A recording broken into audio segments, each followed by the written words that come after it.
Yo, it's been a while. Finally be able to step to the side and pull this mic out. But we need to talk. We need to have a serious conversation about the state of Grand Cross. I'm sure you guys have been seeing this Unite for Change. People are very mad about what's going on with Grand Cross. 7th anniversary we had was amazing. And they just let it all go. They had the Underwoman Get Tracker to collab.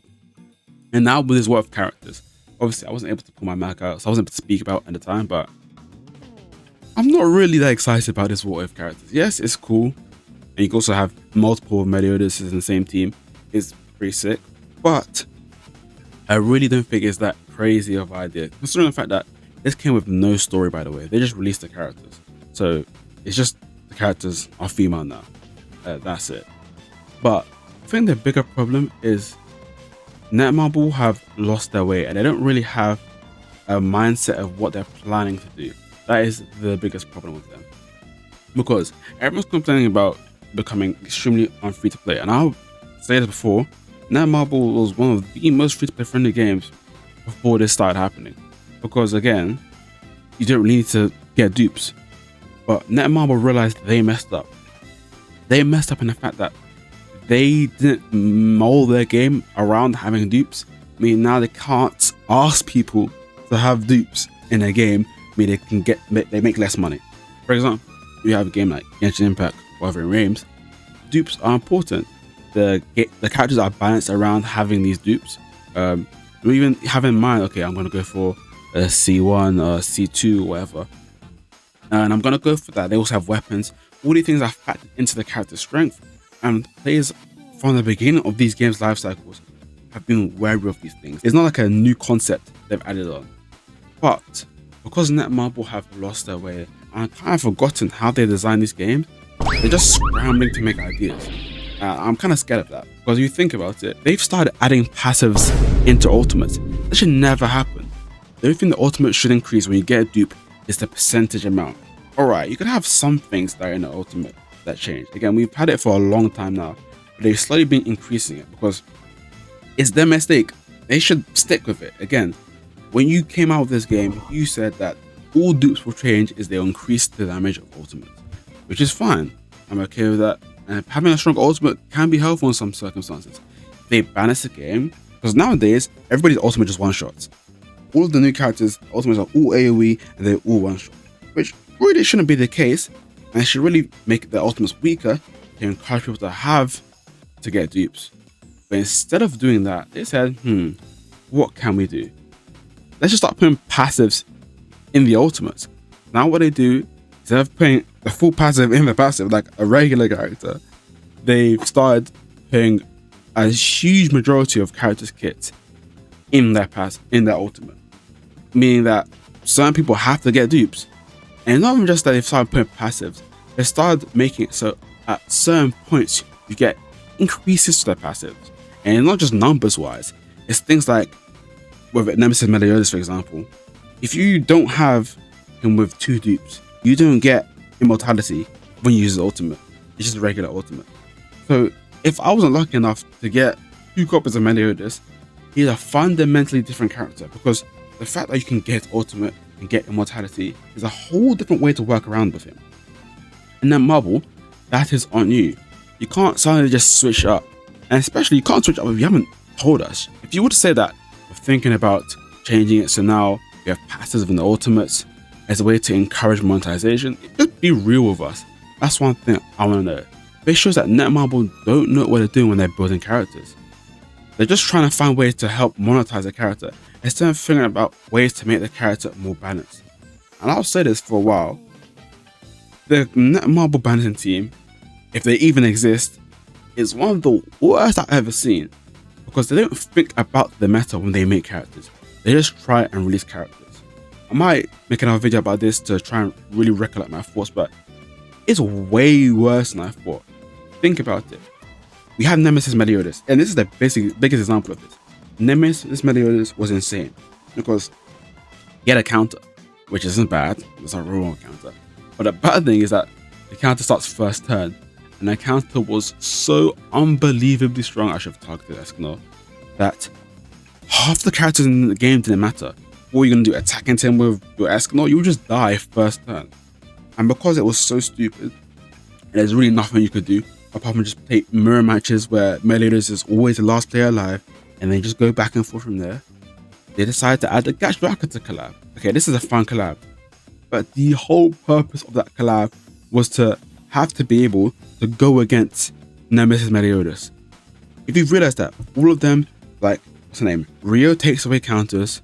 All of them have tons of immortality, because if they didn't have that, they wouldn't be able to survive. Which is an extreme problem, because I think in a game, every character should have at least some weakness. Something which balances them out, especially in a game like this, where we're getting characters very, very often. Meaning the meta is going to change a lot.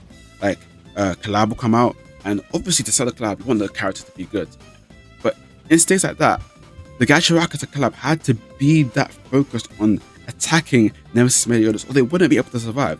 Which is stupid. It should just be a fun character that allows us to enjoy another anime inside of the game that should be able to add some spice to the meta. But because they were so, like, I don't know how to describe it, like, ill-informed, how they made this Nemesis Meliodas, everything revolved about making sure that the Gacha collab could at least survive in its presence. They gave him stupid amount of immortality, so much damage reduction, they have ability to take away his stance. All of their kits were made around, okay, how can we survive with Nemesis Meliodas? And the same problem happens with the What If collab. Like, why does, I'm pretty sure both of them have, let me check, I think I'm sure both of them have an immortality to counter damage. Is it, which one is it? Let me check.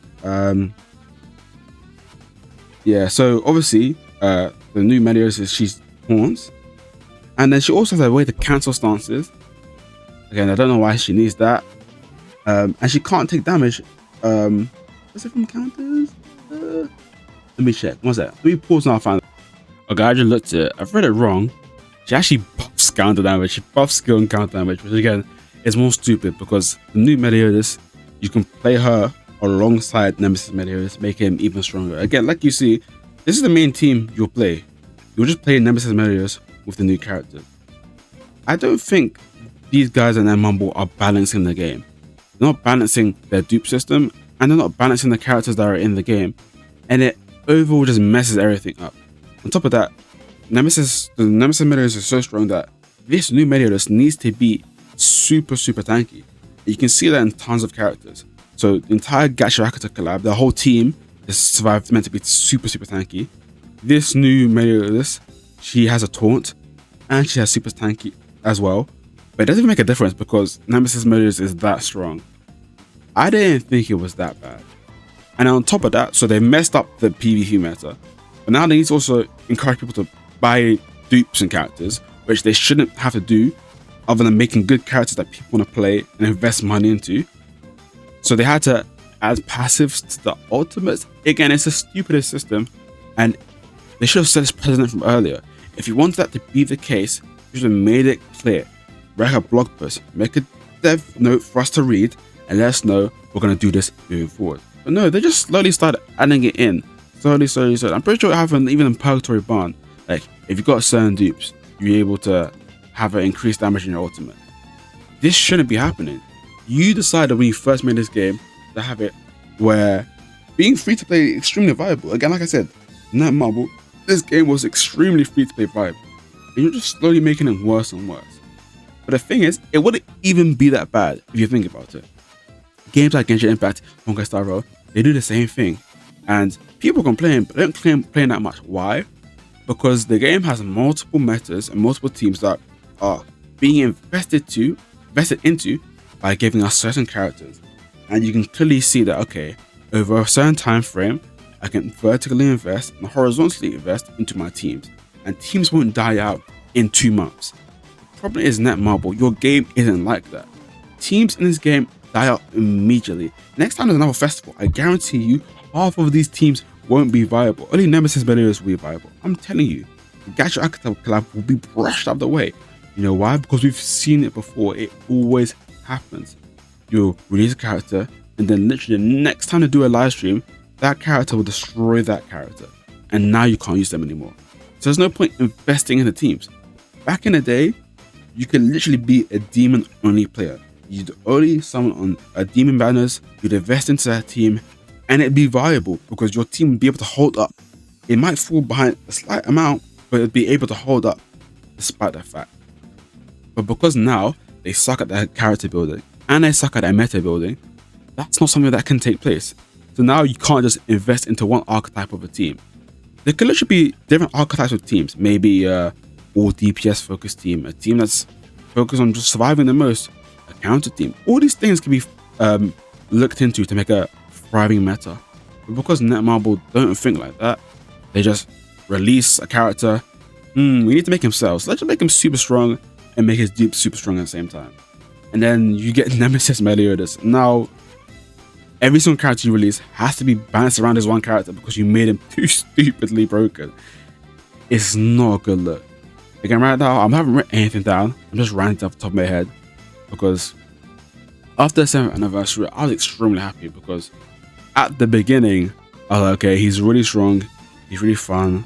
The banner was amazing, and that's another thing to get into, the fact that the banners are terrible. You have to switch this whole thing up. You need to decide now, Marble. What do you want to be as a game? Do you want to be a game that has long-lasting metas, kind of like a single-player game, like a Honkai Star Rail? Or do you want to be a fast-player meta where every single time you release a character, that unit is the best unit in the game? If you still have your game like that, where every time you release a new character, it's the best team in the game, you can't be making dupes that are reliant. It has to be a free-to-play friendly game. That's just the nature of it. It's either you change the way that you build a metas on your characters, or you make it so dupes are that important. You have to choose one or the other. If not, you're just screwing us over. Because right now, free-to-play players can't keep up. They literally can't, because you don't have enough gems. You have to either increase the amount of gems you get and then keep it the way it is, or you need to revamp all of this. Alright, revamp everything here. Again, this is just me ranting, so it might be a bit disjointed, and the gameplay is also terrible. But I'm telling you now, Marble, you need to revamp this entire system. The banner system needs to be revamped. The way you build characters needs to be revamped. Don't just give them 55 immortalities and then have to deal with it later when you try to make the next character and you can't even balance that character around the whole PvP. That shouldn't be your way of thinking. You should be thinking in advance. You should have at least 5 characters in advance lined up saying, okay, these are the kits, this is how they're going to work with each other, and this is how we're going to make the gameplay work all together. We have a cohesive meta where there's multiple teams that can be viable, not just Nemesis, Meliodas, and friends. Alright? That's how it has to be. And also increase gem count, because your banners are pretty terrible. There's a lot of things. I'm going to probably make a few more videos like this, just talking about how I want to see things moving forward. The Unite for Change campaign has been pretty good. I mean, they've got some good points. I don't want to comment about that. Hopefully Netmarble will actually respond to it. Most of the time, that's one thing I will give Netmarble. They're not a company like EA Sports where they just won't respond to what's happening and they'll just carry on like nothing's happened. Most of the time, PDQ will talk about it and he will actually give his thoughts about what's happening, which is why I'm not too worried. I think they will address it. But at the same time, this has been a long time coming. The way you've been building characters and metas, it's been a bit like happy-go-lucky. You haven't really thought it out. Which is why I don't really know why you're so adamant on going after leaks, because we should be able to like line up how we spend our gems. If you just make good characters, people will spend gems. You don't need to surprise us with the best characters in the game. It doesn't really matter. But yeah, let me know how you feel in the comments. How do you feel about how Netmarble builds characters? Because again, what I've been saying for the most part, it's just a problem of how Netmarble builds their characters and their metas. I really feel like they don't think about what they're doing. They don't think about the strength level in their dupe system. I just attacked into Taizu. That was not smart. They don't think about the strength level in their dupe systems. They don't think about how that character is going to affect their newer characters. They don't think about how their banners aren't good enough, so certain people won't be able to get that level of dupe. So how free-to-play players are going to be able to survive. Like, I don't think they thought those things through. I think they just make a character, make him look good, make him play good, and that's it, and then they deal with it later. And I really think that's not going to last. People are going to get extremely frustrated. And Little do we know that Nemesis Meliodas was that sign in front of us. Because we were so excited, we didn't see it. But yeah, let me know in the comments how you feel. If I'm absolutely chatting on my bum, or if you agree with me. Whatever you think, just let me know. And hopefully, I'm really hoping Netmarble looks into this, because your character building is terrible. But hopefully we'll get better. God bless you guys. I'll see you there. Bye.